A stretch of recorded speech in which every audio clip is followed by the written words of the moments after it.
going back to financing then, you know, the world is changing and there's lots of different things going on in financing now. I watched The Greatest Movie Ever Sold recently, which was one of my inspirations to do this. What do you think about product placement to help financing a film? The problem I think with product placement is, I think I have a guy that I work with now in the past two films, and I think that there's definitely a place for it. The problem is a lot of young filmmakers think, well, I'm gonna, get Apple or get Red Bull to finance my film, and it's probably not going to happen because now, again, think of it from the business and marketing side. You're, say I own, the biggest water bottle company, in America, or whatever, and you approach me, Tim, and you say, I want to put your water bottle in my film. Can you give me $50,000?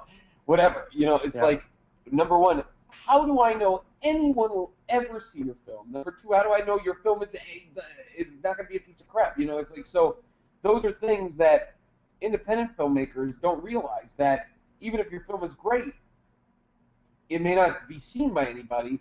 And for me, as a selling of water bottles, how does that help my product? It doesn't help my product at all. And so that's not, there's no reason for me at that point to give you money. I mean, what I'll do is I'll give you product. I'll give you free water bottles.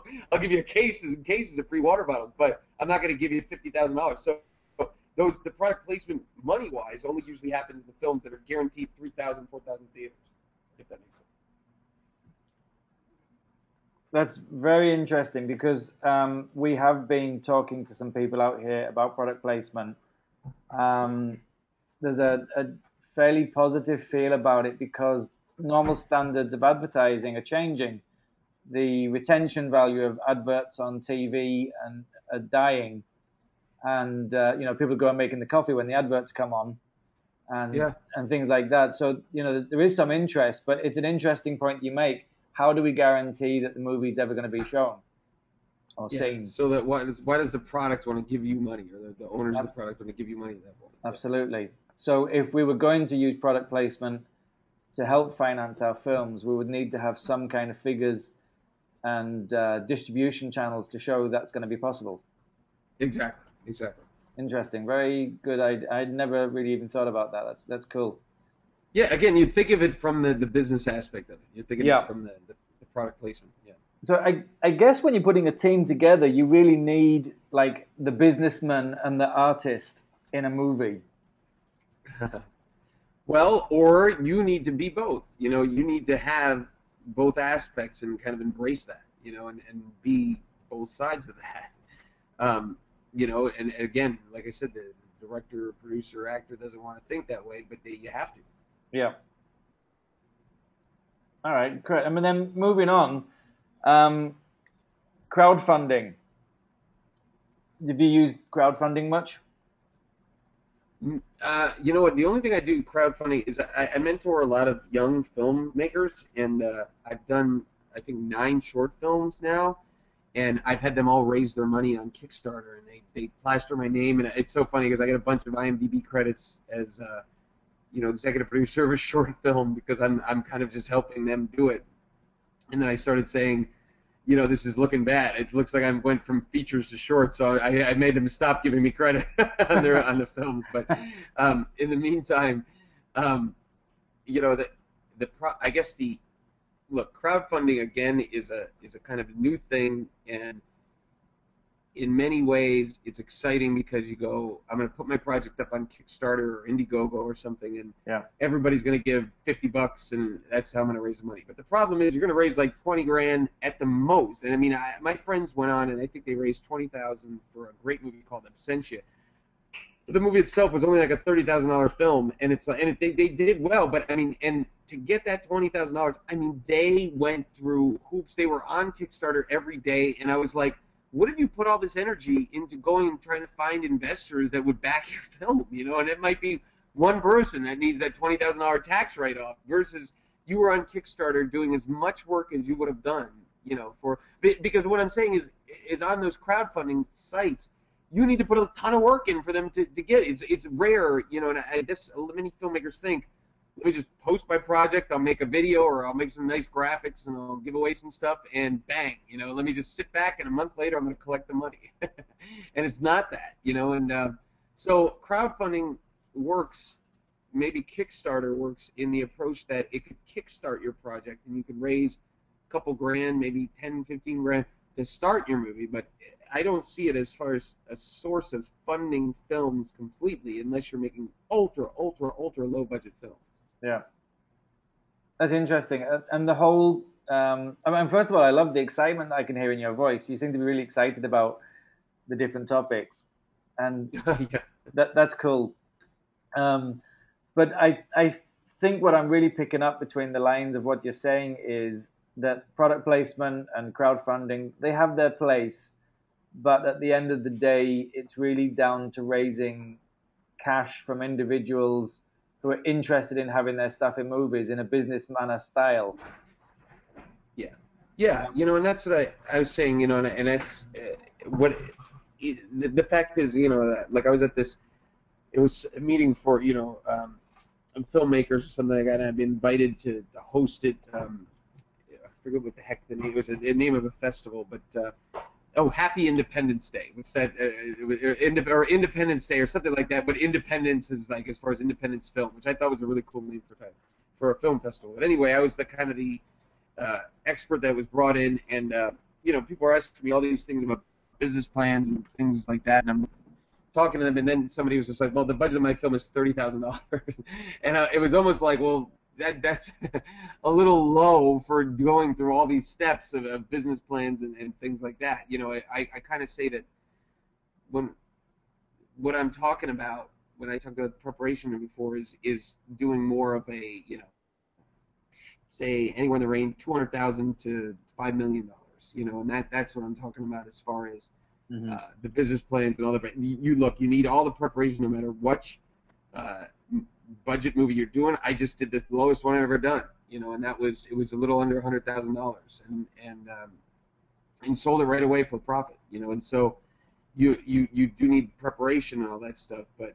it's, crowdfunding, you might be talking about a different world.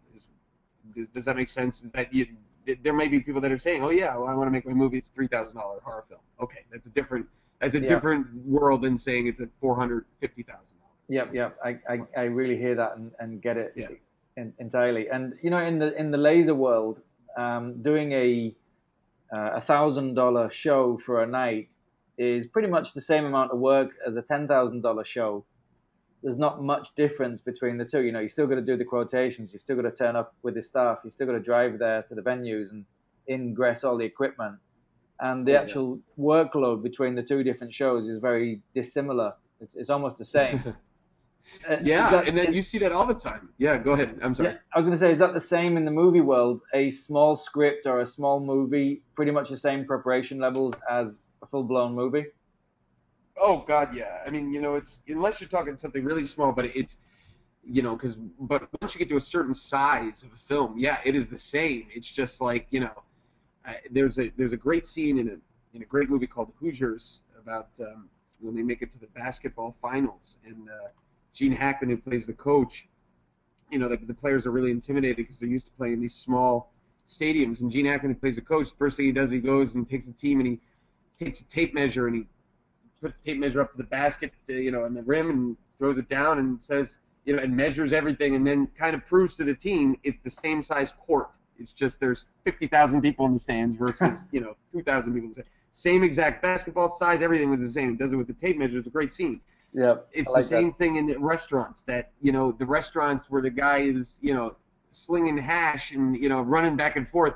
He's putting the same amount of effort in that restaurant where the check may be $20 versus the high-end restaurant where the check may be $200, and they're going to get a much bigger tip in the high-end restaurant, but you're doing the exact same amount of work.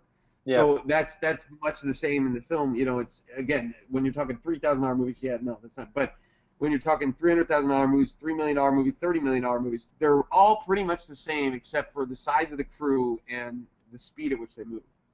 That's very interesting comments. I really hear what you're saying there completely.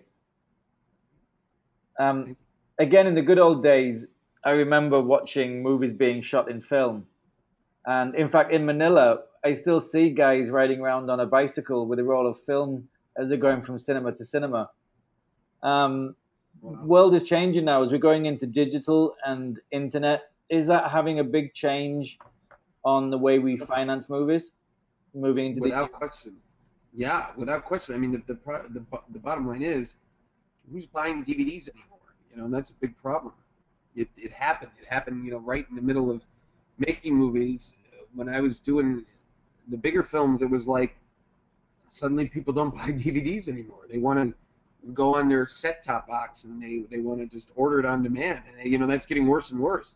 I mean, look at Blockbuster completely going out of business. That's a direct result of nobody buying movies anymore. So yeah, it's changing because that DVD sales supported the industry a lot.